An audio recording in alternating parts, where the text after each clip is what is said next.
안녕하십니까. 고려대학교 구로병원 위장관외과의 장유진입니다. 오늘은 저희 병원 김선영 간호사님을 모시고 위암 수술 전후 관리에 대해서 이야기를 나눠보려고 합니다. 안녕하세요. 구로병원 안병원 외과 코디네이터 김선영 간호사입니다. 네, 오늘 저희가 이 영상을 준비하게 된 이유는 수술 전후 어떤 과정들을 겪게 되시는지를 좀 알려드려서 위암 수술을 받으시게 되시는 환자분들의 불안도를 조금 낮춰드리기 위해서 이 영상을 준비하게 되었습니다. 네, 선생님, 저희 환자분들의 위암 수술 전후 관리 교육을 맡고 계시잖아요. 환자분들이 입원하시게 되면 어떤 일정을 겪게 되시나요? 보통 수술 하루 전에 입원하시고요. 수술 후 6일에서 7일째 퇴원하게 됩니다. 수술은 3시간에서 4시간 정도 소요가 되고, 수술이 끝나면 보통 저희가 피주머니라고 부르는 배액주머니와 흡연줄, 무통주사를 달고 나오시게 되고요. 그날 배액량을 확인하고 환자분 상태를 평가하여 하나씩 제거하게 됩니다. 수술 후 4일에서 5일 정도 금식을 유지하고 이후 물,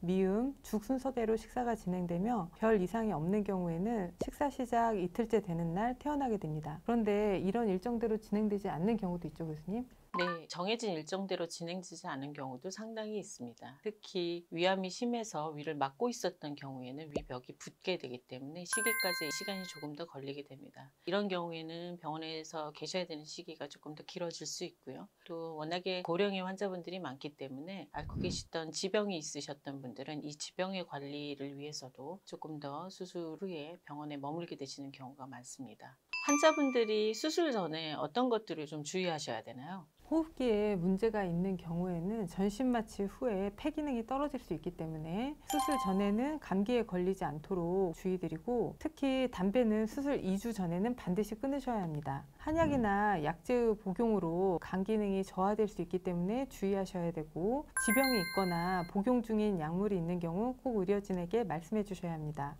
교수님께서는 수술 후에 환자분 회복을 위해서 특별히 강조하는 부분이 있으실까요? 다른 복부 수술과 달리 위암 수술은 횡격막 바로 아래에 있는 상복부를 수술하게 됩니다. 이 경우에는 특히 횡격막 바로 위에 있는 왼쪽 폐가 많이 찌그러든 채로 수술방에서 나오는 경우가 있어서 수술 후에 이 폐를 완전하게 펴주지 않으면 이 부위에 염증이 생기고 물이 고여서 제때 댁에 못 가시는 경우가 있습니다. 수술 다음 첫날 배가 땡기고 아프실 텐데 이때 저를 비롯한 모든 의료진들이 환자분들한테 폐를 펴시도록 기침을 시키고 있습니다. 모든 환자분들이 수술하고 첫날은 거의 하루 종일 기침을 하시게 되는데요. 이때 기침을 잘 하셔야 별 문제 없이 제때 집에 딱 가실 수가 있습니다. 환자분들 교육을 수술 후 한 5일 정도 하고 계시는 걸로 알고 있는데 환자분들이 이때 어떤 질문을 주로 하십니까? 퇴원하고 요양병원에 가는 게 좋은지, 또 요양병원에서 하고 있는 치료들을 받는 게 치료에 도움이 되는지 물어보시는 경우가 있는데요. 사실 퇴원하고 병원에서 교육 받으신 대로 식사 조절하시면서 일상생활 하시면 됩니다. 간혹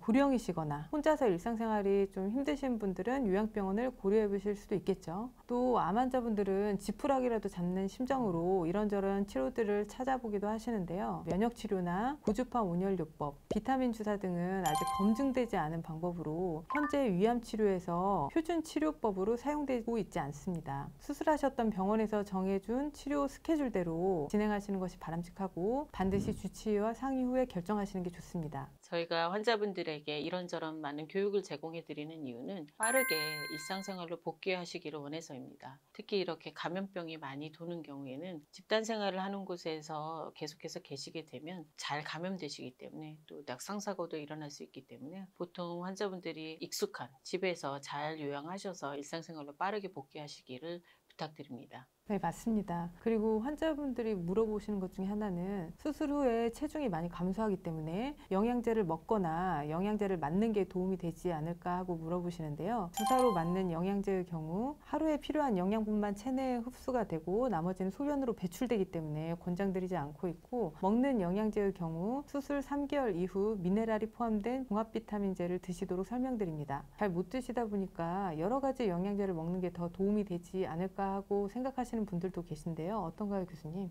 사실 환자분들이 제가 한 번도 들어보지 못한 많은 영양제를 가져가셔서 물어보시는데요. 저희가 수술 후에 특히 한 달, 세 달까지 정도는 환자분들이 식사에 적응하는 데 아주 어려움을 겪기 때문에 많은 양을 영양제를 드시는 것도 어렵습니다. 가능하면 식사 적응하시는 게 좋고, 이 외에는 저희가 이제 영양음료라고 부르는 거. 다만 이 영양음료는 한 봉지가 200cc 정도가 되기 때문에 한꺼번에 다 드시게 되면 덤핑 증상이 발생할 수 있기 때문에 이 역시도 소분해서 드시는 것을 권장해 드리고 있습니다. 수술 후에 복통이나 상복부 팽만감이나 구역질이나 설사로 힘들어하시는 분들이 계신데요. 이런 게 덤핑증후군 증상이죠. 이걸 예방하기 위해서 어떤 점들을 조심하는 게 좋을까요? 사실 덤핑이 발생하는 이유 중에 가장 큰 것이 소화되지 않은 탄수화물이 소장으로 직접 내려가면서 발생하는 일들입니다. 이것을 막기 위해서는 탄수화물 위주의 식사보다는 특히 단백질이 많이 들어있는 두부나 아니면 계란 같은 것을 섞어서 드시는 식단을 짜시는 게 중요하고요. 탄수화물로만 이루어져 있는 음식을 물에 섞어서 드시는 것. 예를 들어서 미숫가루 같은 거 설탕에 섞어서 확 마시면 특히 더 잘 발생합니다. 그래서 이런 것들은 주의하시라고 당부드리고 있습니다. 덤핑증후군 증상으로 저혈당 증상이 생기는 경우에 혈당을 올리기 위해서 설탕이나 사탕, 식혜 같은 단 음식을 드시는 분들도 계시는데요. 그건 어떤가요?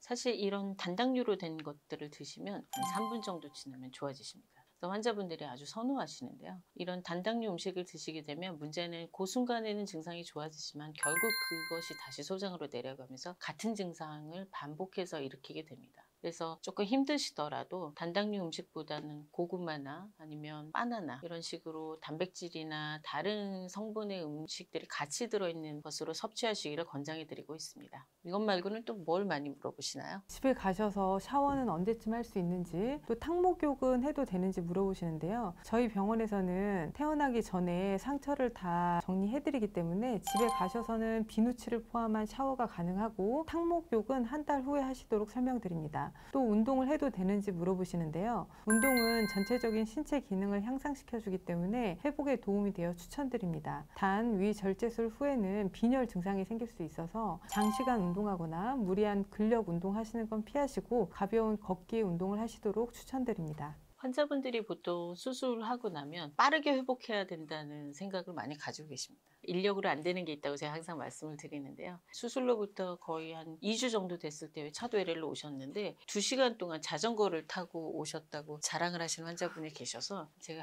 매우 놀라서 그 이후에는 가능한 운동을 좀 가볍게 하시도록 설명을 드리고 있습니다. 수술 후에 어떤 수술이든 전신 마취를 하고 한 3개월 정도까지는 어지러운 증상이 발생할 수 있습니다. 의사들이 기립성 저혈압이라고 부르는데 갑자기 앉았다 일어나거나 아니면 과도한 운동을 하거나 움직임을 갑자기 하게 되면 어지러움 증상이 발생할 수 있고, 또 다른 것은 워낙에 수술하고 나서 드실 수 있는 양이 적기 때문에 힘드십니다. 식사가 조금 더 진행되시는 걸 보시면서 처음 한 달 동안 한 2, 4분, 10분 정도의 산책 정도, 그 이후에는 식사가 늘어나는 것을 좀 보시면서 운동의 강도나 시간을 조금 더 늘려가시는 게 좋겠습니다. 이 외에는 또 어떤 것들을 물어보시나요? 아무래도 수술이 끝나고 나면 항암 치료에 대해서 많이 걱정하시는데요. 교수님 환자분들도 항암 치료 받으시는 분들이 계시죠? 네, 저희가 위암 수술을 하고 나면 1기 환자를 제외하고는 모든 환자분들이 항암 치료를 받게 됩니다. 일반적으로 위암의 1기 환자를 한 50%에서 60% 정도로 보기 때문에 이 외에 모든 환자들이 항암 치료를 받게 되십니다. 다만 현재 저희가 위암에 사용하고 있는 항암제는 환자분들이 많이 걱정하시는 것처럼 머리가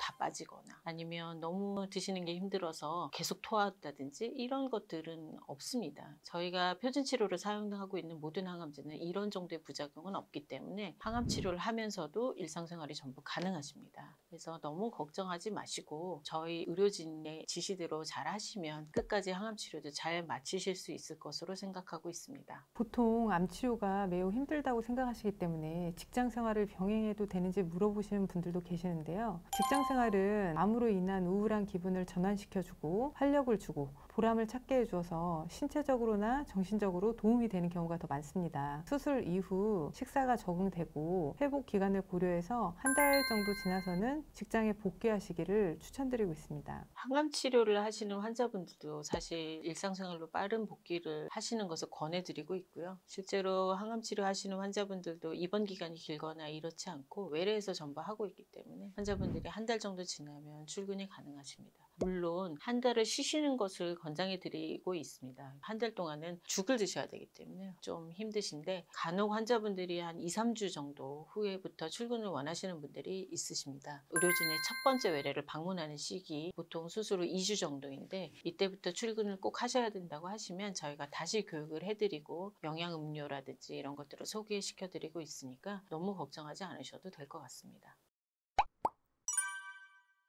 오랜 시간 동안 위암 환자들을 계속해서 만나오고 계신데요. 저희 환자분들한테 마지막으로 꼭 드리고 싶은 말씀이 있으실까요? 사실 저희에게 위암 수술은 일상적인 일이지만 환자분들에게는 일생에 한 번 있을까 말까한 매우 고통스럽고 두려운 일일 것입니다. 아는 것도 힘이다는 말도 있듯이 저희가 회복 과정이라든지 치료 방법을 잘 설명드리면 환자분들도 좀 더 편안한 마음으로 이 상황을 잘 이겨내실 수 있을 거라고 믿고 그럴 수 있도록 도와드리고 싶습니다. 네, 맞습니다. 위암의 치료 성적은 점차 좋아지고 있습니다. 대부분의 환자분들이 위절제술을 받으신 이후에도 끝까지 남은 인생을 잘 보내고 계십니다. 저희 의료진들은 환자분들의 불안을 줄여드리고 무사히 일상으로 빠르게 복귀할 수 있게 하는 것이 저희의 일이라고 생각하고 있습니다. 저희 의료진들은 경험이 많기 때문에 저희를 믿고 저희의 교육을 잘 따라주신다면 환자분들이 이 상황을 잘 이겨내실 수 있으리라 생각합니다. 시청해주셔서 감사합니다. 감사합니다.